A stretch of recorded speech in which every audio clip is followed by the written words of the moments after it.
Good morning. It is a little bit before 7 a.m. It is Monday, December 6th, and I am on campus, obviously.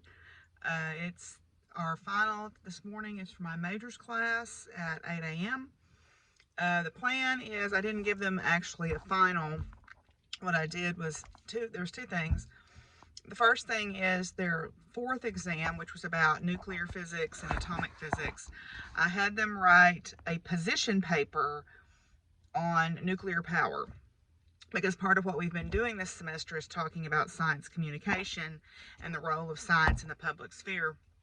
And a position paper, I got this idea from watching The West Wing, but a position paper is written by an advisor to a government, and it sort of is full of information plus an educated opinion about some topic. So what I said was, okay, you are the science advisor to the leader of a prosperous nation, but one that doesn't have any sort of natural resources, but is well off. So they are considering nuclear power as an alternative energy source.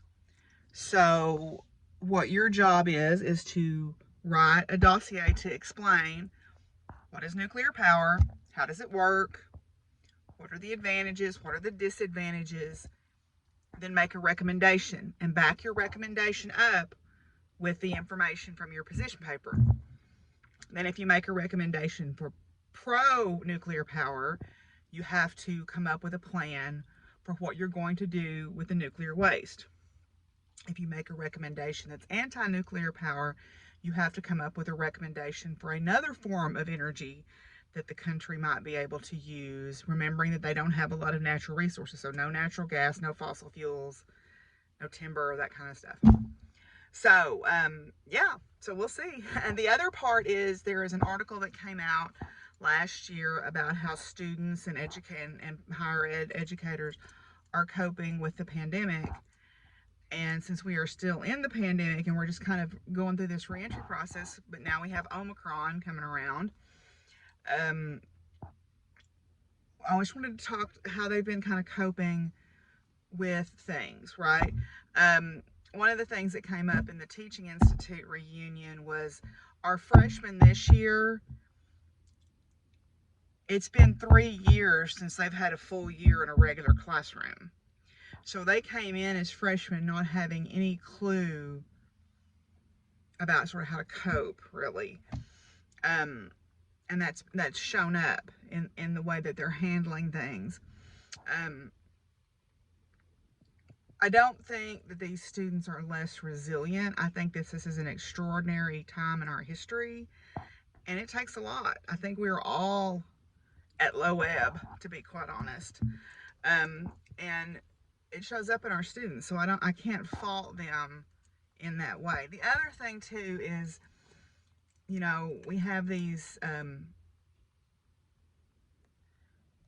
standards here in the state of Arkansas where your funding is based on your graduation rate. So naturally, you want a good graduation rate, right?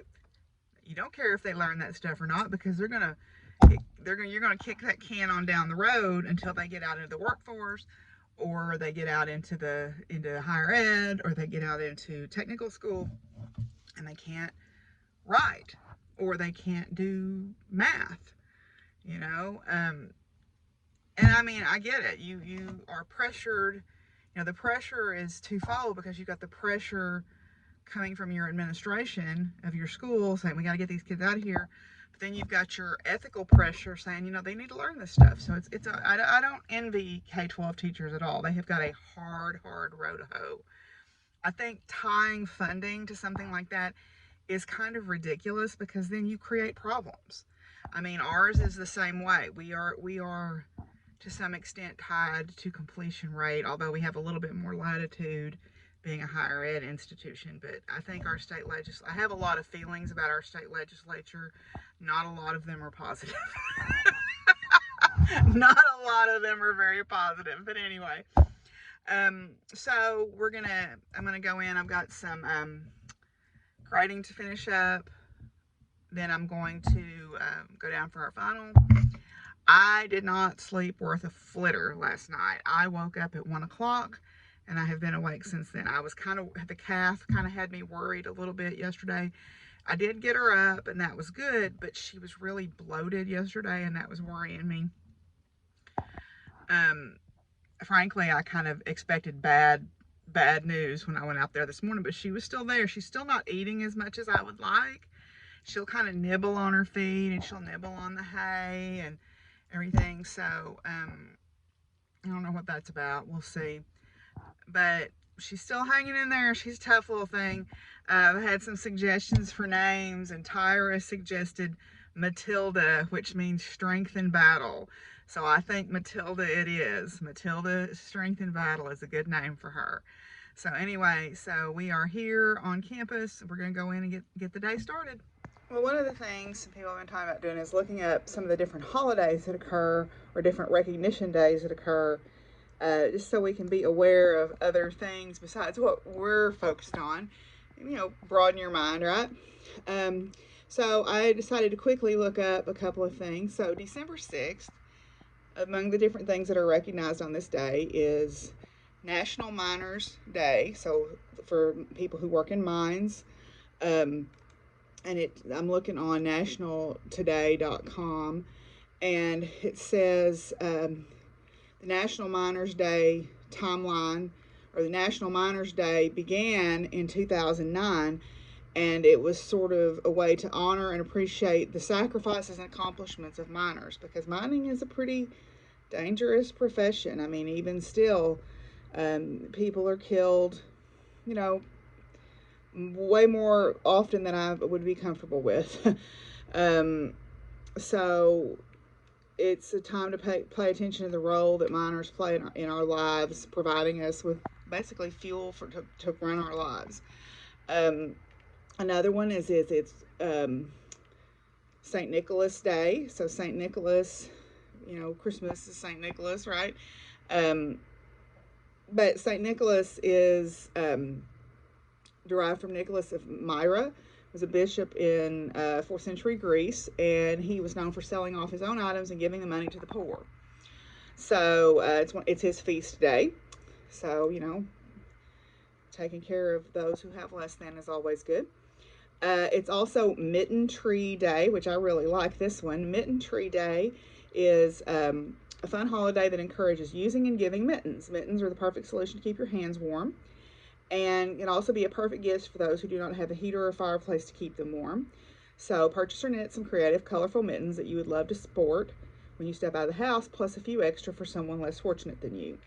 And the origins of this are not for sure where this came from, but they believe it started by school teachers for Christmas time, and they believe it emerged as an activity from a book called The Mitten Tree by Candace Christensen, focused on a storyline on a woman who was missing her grown-up children. So in the book, the lady walks through the cold winter weather and spots children waiting at a bus stop and notices they can't play in the snow because they don't have any protection for their hands. So she knits a basket full of mittens and hangs them in a tree near the bus stop. And she continues to knit these mittens for the kids of her town, and that way it kind of helps her feel better because she's missing her adult children. And there's a neat little thing here. It says, according to sources, the name mitten comes from the old French word mitaine, which was an old pet name for a cat. And at that time, mittens were made of animal fur. The earliest mittens found are said to date back to 1000 AD. Mittens were also very common in medieval Europe. However, since they were hard to make, they were often worn as a fashion statement by the wealthy.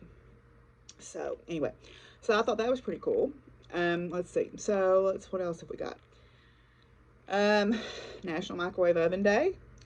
Then another one that's important, this is a Canadian holiday, but it's National Day of Remembrance and Action on Violence Against Women Day. And it's observed in Canada, and it's informally called White Ribbon Day. And it marks the anniversary of the École Polytechnique massacre in 1989, which was a day of violence that claimed the lives of 14 women. And Canadian Parliament established the day in 1991 to establish the massacre at the school, and we mourn the deaths. We must remember all those who continue to be victims of gender-based violence, and that's all genders, the whole spectrum of genders, because that's certainly still an issue. Um, so, yeah, that's an important one. Let's see. It is, where'd that go? It is, let's see, Finland Independence Day is today. And let's see what else we got.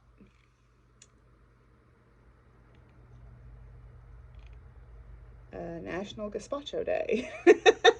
So there's some different things that you might want to be interested in. Oh, it's Constitution Day in Spain. It marks the anniversary of a referendum in Spain in 1978, where Spain freed itself from authoritarian rule and approved a new constitution.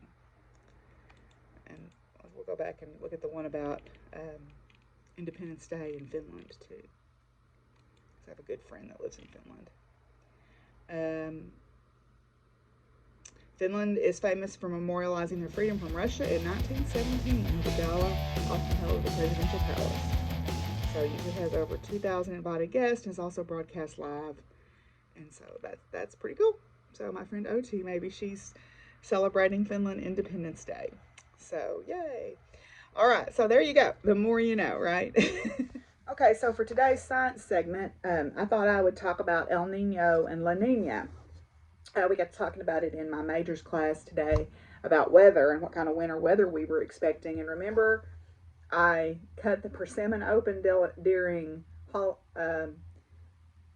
Vlogoween, Vlogoween. And it was a spork, which means a mild winter. So right now, we are under a La Nina condition here in North America. So let's talk about what those are. Normally, the Pacific Ocean trade winds blow west along the equator, and they take warm water off the coast of South America toward Asia. And then to replace that warm water, cold water rises up. So it's a cycle. It's called upwelling. El Nino and La Nina are kind of opposites of each other, and they break this cycle. It's called the El Nino Southern Oscillation when this happens. And they have, global impacts because those ocean currents are really what kind of drive the weather, and the temperatures off the oceans are what kind of drive the weather. So during El Nino, the trade winds get weaker, and the warm water ends up coming back east, and it comes back toward the west coast of the Americas. So El Nino means little boy or Christ child, and named that because South American fishermen noticed periods of unusually warm weather around Christmas time, in the winter time. So it affects our weather here in Arkansas in the following way. If we have an El Nino year, our winters tend to be cool and wet. Okay? And it has really no effect on us if it happens during the summertime. But in the wintertime, which is what we're worried about mostly, we have a cooler, wetter winter. So, snowfall, whatever. But a La Nina means little girl, and it's a cold event. Okay, what happens there is the cold waters from the Pacific push the jet stream northward, so they're a little bit stronger than normal, and this tends to cause a drought in the southern U.S. and heavy rains and flooding over the Pacific Northwest, that atmospheric river that the Pacific Northwest has been experiencing, because the La Nina current tends to push that water, or push that jet stream further north. So for us, that means a warmer, drier winter here. Okay, a warmer, drier winter here, and then what ends up happening is that means that, but we also get more extreme weather. So the weather we do get tends to be stormy. So I went and looked it up. The largest tornado outbreak ever in Arkansas history was in January of 1998. Was it 1998? Let me look it up real quick. I think it was 98.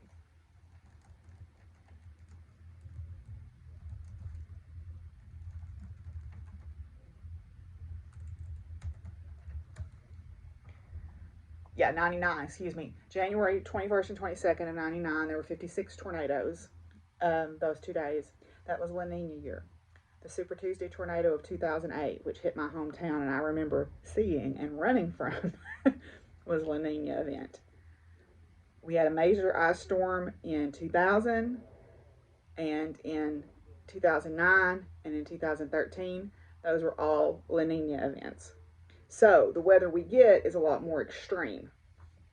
So that's what happens is those ocean currents really have a strong impact on our weather here in North America, because our weather at our latitude tends to move west to east. Now in southern Florida and southern Texas, Baja, Mexico, those places, they're far enough south that the trade winds are blowing east to west.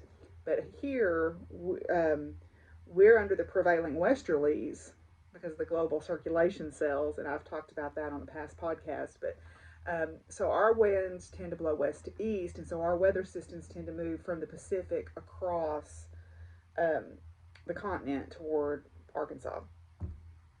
So yeah, so it's a La Nina event this year, and we'll see. I mean, the fork was right if it's right, because it'll be milder and drier, but then it's going to get wild and western, possibly with storms and stuff. So, you know, I remember that 2008 tornado, and I very well remember that ice storm in 2000. That happened on Christmas Eve of 2000, and it shut down Interstate 40 all across Oklahoma, all across Arkansas, and into Tennessee. There were thousands of people stranded on Interstate 40 because, you know what? We don't do winter weather. We don't do winter precipitation down here, and we don't get snow. We get snow sometimes, but what we get is ice, and nobody can drive on ice. I'm sorry. if you say you can drive on ice, it's just because your luck hasn't run out yet. And we get what we get is freezing rain.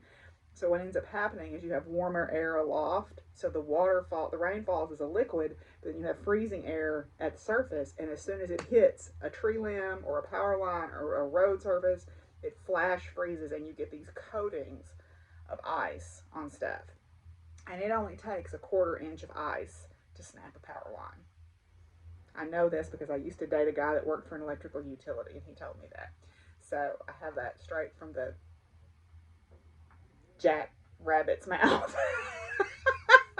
Anyway, so yeah, so there's your science moment: El Nino and La Nina.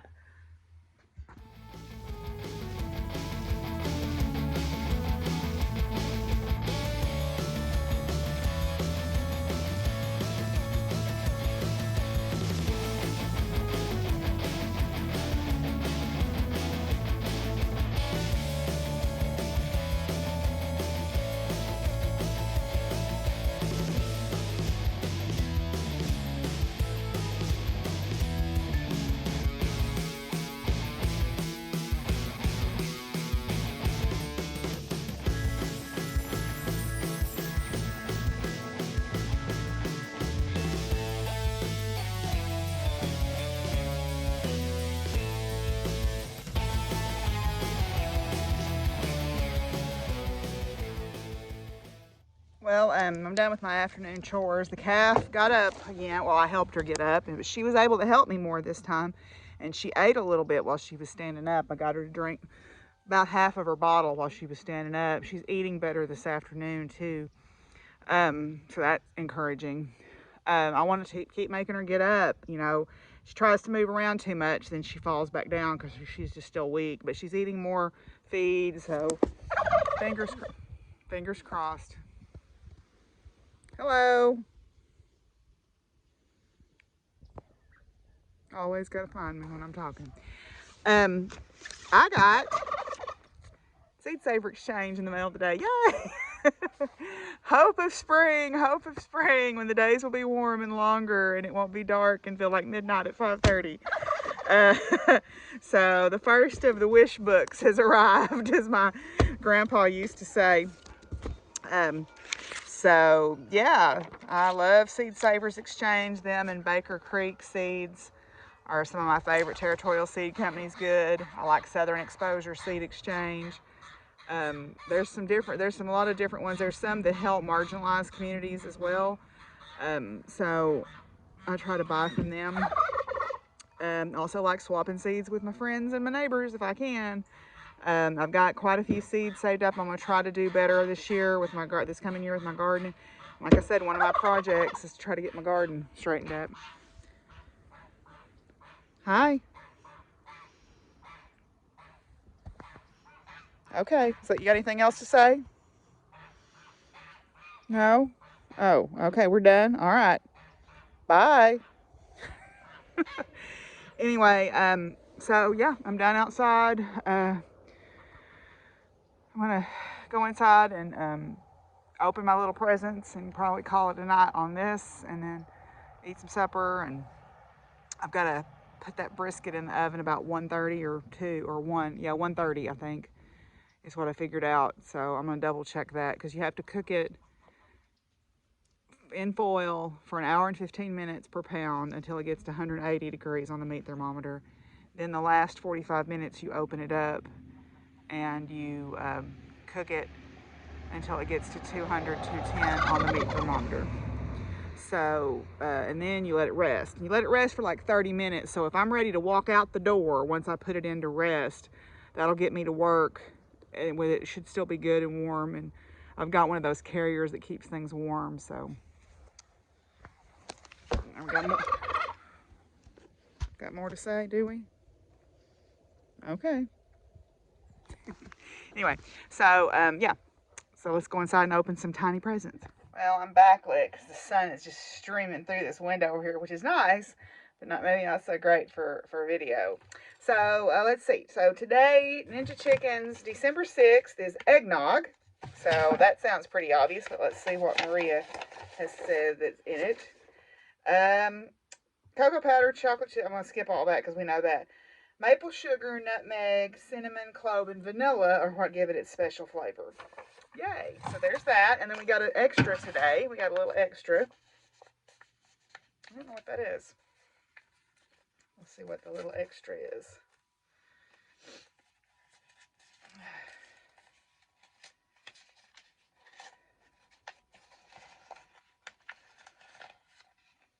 Oh, it looks like cocoa beans, maybe. Oh, have you ever eaten cocoa nibs? Beans are taken from the cocoa pod, fermented, dried, and roasted. What you have is the cocoa bean still in its paper or chaff. Inside is the nib that you can eat. Give your bean a little squeeze or twist. You will see the chaff crack. It should be easy to peel off and take the nib out. The nib is dark and shiny and tastes like dark bitter chocolate. Oh yeah. So crunch up a nib or two and add to your granola yogurt or smoothie. You can top them with your ice cream. Use them in your baked goods. Crunch them in your barbecue sauce. My favorite way to eat them is in my oatmeal with lots of fresh berries. Why I eat them? Cocoa nibs are packed with antioxidants, full of minerals like iron, magnesium, manganese, and even a bit of calcium. High in fiber, and they have more flavonoids than red wine. Cool. So I'm not going to open one just yet, but this is the little bean pod, the chaff. And you break oops, or you drop it like I just did.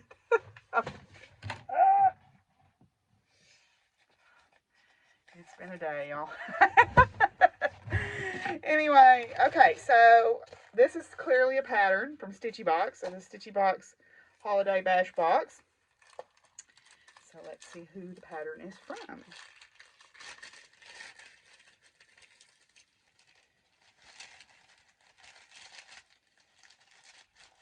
Oh, okay.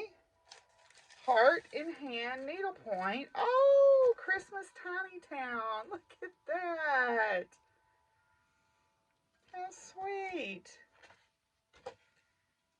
Christmas Town. Oh, it's got beads with it too. There's a packet of beads there too. So Christmas Tiny Town, and then you can take off little individual motifs and make a drum, it looks like. How neat is that? How cool. Fun. It's charted in Classic Colorworks and some other people. But we can make a conversion, right?